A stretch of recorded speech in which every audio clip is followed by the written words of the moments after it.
Hello parents, welcome back to my channel.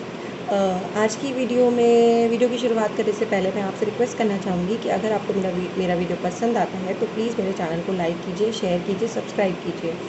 आइए जानते हैं आज की वीडियो किस टॉपिक पे है। आज की वीडियो मैंने बनाई है कि हमें अपने बच्चों को जो बुक रीडिंग है वो क्यों करानी चाहिए और कैसे करानी चाहिए।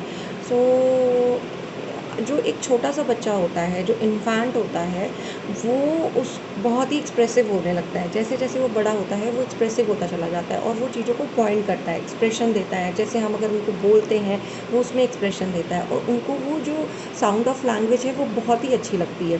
तो ये राइट टाइम होता है कि जो उनकी एक्सप्रेशन है, उनकी जो क्यूरियोसिटी है, वो क्या पॉइंट कर रहे हैं, उसको हम सही तरीके से गाइड कर सकें। और हम उनको सही चीज़ उनको दे भी सकें। तो उस टाइम पे हमें उनको छोटे जो बोर्ड बुक्स आते हैं बच्चों के, वो देने चाहिए, जिससे वो उसको पॉइंट करेंगे और हम उनको जब उनसे उनके जो वर्ड्स बताएंगे उन पिक्चर्स में, तो उनको वो बिल्कुल रिकॉर्ड करने लगेंगे अपने ब्रेन में। क्योंकि बच्चे जो सब कुछ हैं वो अपनी मेमोरी में सब रिकॉर्ड करते रहते हैं और जैसे ही अचानक से बड़े होते हैं हमें लगता है इनको इतना कुछ आ गया, तो वो धीरे धीरे आता है। वो बचपन से छोटे से ही वो रिकॉर्ड करने लगते हैं उन चीज़ों को। ये राइट टाइम होता है कि हम उनको बोर्ड बुक्स दें और उन बोर्ड बुक्स में जो पिक्चर बने हैं we have to guide them through those pictures कि ये इनके वर्ड्स क्या होते हैं, मतलब इनको हम वर्ड में ये पिक्चर को क्या कहते हैं। और क्या होता है, इससे क्या होता है, जब जो उस पिक्चर्स में जो वर्ड्स बने होते हैं और जो रियल वर्ड होते हैं, मतलब सपोज दैट पिक्चर में कोई आइसक्रीम बना है और हम उनको आइसक्रीम दिखा रहे हैं, तो मतलब रियल वर्ल्ड ऑब्जेक्ट जो है और जो पिक्चर में जो बना हुआ है उनको एसोसिएट करते हैं, मतलब कनेक्ट करते हैं। तो उससे क्या होता है, उनकी जो कम्युनिकेशन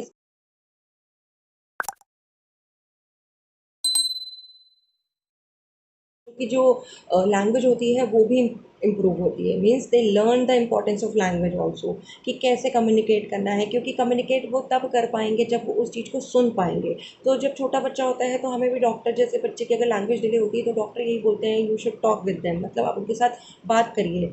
तो ये क्या होगा, जब हम उनको वर्ड्स बताने लगेंगे, धीरे धीरे ज़्यादा से ज़्यादा वर्ड्स बताएंगे तो उनको ज़्यादा से ज़्यादा वर्ड रिकॉर्ड करेंगे और फिर वो लैंग्वेज सीखेंगे। इम्पोर्टेंस ऑफ लैंग्वेज भी इनको समझ में आएगा। और जो बुक रीडिंग है वो इनकी इमेजिनेशन को स्टिमुलेट करती है। तो वो कैसे करती है, मैं आपको एक एग्जांपल देती हूँ। सपोज दैट आपने अपने टॉडलर बच्चा जो है उसको आपने एक बुक दी, स्टोरी बुक्स दी, जिसमें पिक्चर्स बनी हुई थी और उसमें सपोज दैट उस एक स्टोरी में 10 पेजेस हैं और आपने अभी एक ही पेज खोला। उस एक पेज में सपोज दैट एक एलिफेंट बना है, तो वो एलिफेंट आपने उनको दिखाया। वहीं से उनका क्यूरियोसिटी और इमेजिनेशन स्टार्ट कि अच्छा एलिफेंट ऐसा दिखता है। फिर वो आप उनको स्टोरी का कुछ भी बताओगे लेकिन वो आपको रोक करके पूछेंगे एलिफेंट मम्मी कैसे, आई मीन एलिफेंट कैसा खाता, क्या है एलिफेंट, रहता कहाँ है एलिफेंट, सोता कहाँ है एलिफेंट, के बेबी कैसे होते हैं। तो ये आपने एक ही पेज स्टार्ट किया था, वहाँ से उनके इतनी सारे क्वेश्चंस निकल के आए। अभी आप दूसरे पेज पे जाओगे तो और क्वेश्चंस निकल के आएंगे। फिर आप उनको कुछ बताओगे, कुछ वर्ड्स बताओगे, तो उनकी वोकैबलरी भी वो सीखेंगे। तो एक स्टोरी से उनकी वोकैबलरी भी बिल्ड होगी, उनके इतनी सारी इमेजिनेशन जो है वो स्टिमुलेट होगी। एंड जो स्टोरी होती है, जो बुक रीडिंग होती है, वो अंडरस्टैंडिंग को भी हमारे हेल्प करती है। क्योंकि आप उनको बताते जा रहे हो, वो सोचते जा रहे हैं, उसको समझते जा रहे हैं। इस तरीके से बुक रीडिंग जो है वो उनको इमेजिनेशन में हेल्प करने वाली है। और क्या होगा, इस तरीके से जब आप उनको वोकैबलरी भी इंट्रोड्यूस कराते जाओगे तो उनकी जो लैंग्वेज स्किल है वो डेवलप होगी। और उनकी जो लिसनिंग स्किल्स है मोस्ट इम्पॉर्टेंट, मतलब बोलते हैं कि हमें जो आदमी सुनता ज़्यादा है वो समझता बहुत ज़्यादा है। तो जब आप उनको स्टोरी सुनाने लगते हो तो वो उनकी लिसनिंग स्किल्स खुद ब खुद बढ़ने लगेगी, तो वो समझने ज़्यादा लगेंगे। और क्या होगा, जब उनकी लैंग्वेज स्किल डेवलप होगी, लिसनिंग स्किल्स डेवलप होगी, तो जो रिटन वर्ड्स होंगे वो उसको भी अच्छे से समझने लग जाएंगे। तो ये सारी बातें हो गई कि हमें क्यों करानी चाहिए रीडिंग, मतलब ये बेनिफिट्स ऑफ रीडिंग थे।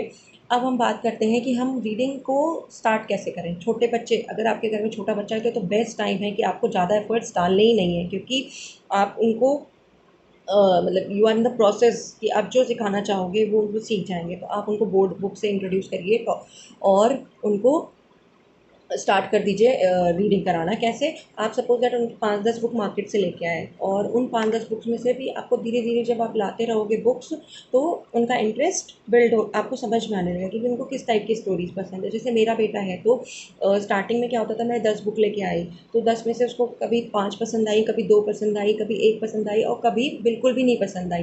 तो इस तरीके से मैंने बुक लाना नहीं बंद किया, मैं उसके लिए बुक लाती गई और जो जो उसके इंटरेस्ट की मतलब मुझे धीरे धीरे समझ में आने लगा कि उसका जो इंटरेस्ट है वो किस टाइप की बुक में, फिर मैं आगे से वो वाली बुक लाने लगी। तो अभी वो उसको इतना पसंद है बुक रीडिंग कि मेरे पास आता है स्टोरीज़ मुझसे सुनेगा और बहुत सारी स्टोरीज सुन सकता है वो एक दिन में। और उनको वो सिर्फ सुनता ही नहीं है, वो समझता भी है, मुझसे पूछता भी है।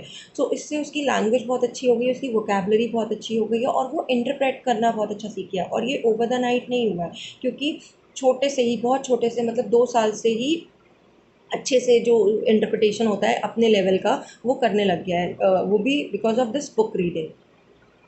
तो हमें ये करना है कि हमें बुक लाते रहना है बच्चों के लिए और उनको धीरे धीरे उनकी एक अकॉर्डिंग टू दियर इंटरेस्ट और एज अप्रोप्रिएट जो है वो लानी है और उनके साथ धीरे धीरे बैठ करके पढ़ना है। एक पर्टिकुलर आप टाइम बना लो या फिर जब भी आप फ्री हो आप कर सकते हो। इतना हार्ड एंड फास्ट भी नहीं है कि डेली आपको करना ही करना है, बट कोशिश करिए कि आप करें। और इन केस कभी आप बिज़ी हो तो आप स्किप भी कर सकते हो।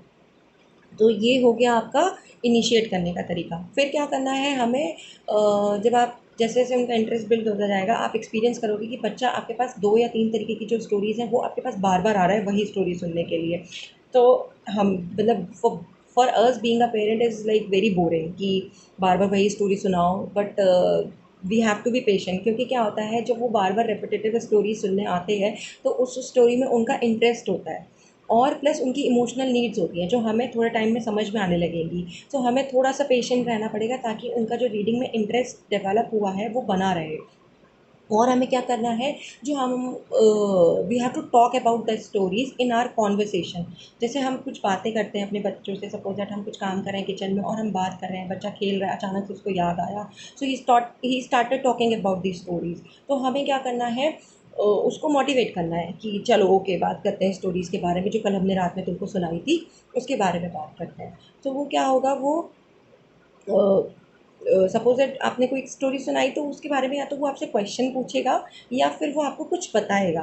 बताएगा इस उस केस में जब वो कुछ स्टोरी से समझा होगा तो वो आपको इंटरप्रेट करेगा कि मम्मी उसमें ऐसा इसलिए हुआ था। या फिर वो बोलेगा आपको कि कुछ स्टोरी उसने समझी है और उसके दिमाग में और क्वेश्चन जागे हैं। तो दोनों तरीके से वो आपके लिए अच्छा ही है कि इंटरप्रेट करना सीख गया है, अगर वो आपसे कुछ बता रहा है और अगर आपसे कुछ पूछ रहा है तो मतलब ही is using his brain to understand more, उसका एक्सप्लोर कर रहा है, उसको क्यूरियोसिटी हो रही है। तो रीडिंग हैबिट इस तरीके से बहुत हेल्पफुल है। और जब आगे जा कर के कैसे हेल्पफुल होने वाली, जब बच्चा आपका प्राइमरी में आ जाएगा, जैसे बड़ा होता चला जाएगा, फर्स्ट क्लास में आ गया या सेकेंड क्लास आगे मतलब मूव करता गया, तो क्या होगा, क्लास में क्लासरूम में टीचर का कुछ एक पर्टिकुलर टॉपिक पे पढ़ा रही है तो जो पीरियड है वो 30 to 40 मिनट्स का इन बिटवीन जो भी होता हो वो रहेगा। और बच्चा कुछ पूछना चाहता है लेकिन हेजिटेशन की वजह से कुछ पूछ नहीं पा रहा है या फिर टाइम रिस्ट्रिक्शन है, तो वो क्या होगा, अगर उसको रीडिंग हैबिट अच्छे से है तो वो लाइब्रेरी में जाएगा, उस बुक को पिक करेगा जिस जो टॉपिक पे मैम ने बात करी है उसकी, और वो उस बुक को पढ़ेगा और एक्सप्लोर करेगा। तो इस तरीके से, और अगर वो लाइब्रेरी में नहीं गया तो वो आपके पास आएगा, आपसे बुक मांगेगा तो आप उसको उस टॉपिक पे रिलेटेड बुक दोगे तो वो उसको एक्सप्लोर करेगा। तो इस तरीके से जो रीडिंग हैबिट है वो हर हर फील्ड में काम आने वाली है बच्चे को। तो आप जितना जल्दी बच्चे के साथ रीडिंग हैबिट इनकलकेट करने की कोशिश कर सकते हैं उतना जल्दी करिए। बेस्ट टाइम तो है कि आप इन्फेंट जो होते हैं आपके घर में उन्हीं से स्टार्ट कर दीजिए और फिर टॉडलर एज जो है वो सबसे बेस्ट है। तो आप ट्राई करिए। और मैं आपसे इसलिए रिक्वेस्ट कर रही हूँ क्योंकि मुझे पता है रीडिंग के बेनिफिट्स क्या होते हैं और मुझे बहुत अच्छा लगता है जब मेरा बेटा लेकर के बुक रीड करता है। और स्क्रीन टाइम भी उसकी वजह से क्या होता है उसका बहुत ही कम है, मतलब मैं उसको सिर्फ वीकेंड पे थोड़े टाइम के लिए दिखाती हूँ क्योंकि वो बुक से बुक में बहुत अच्छे से इंजॉय करता है। सो प्लीज़ ट्राई करिए आप अपने बच्चों के साथ। एंड मैं ये बोलूँगी कि reading is a magic and have a happy reading with your child. Enjoy.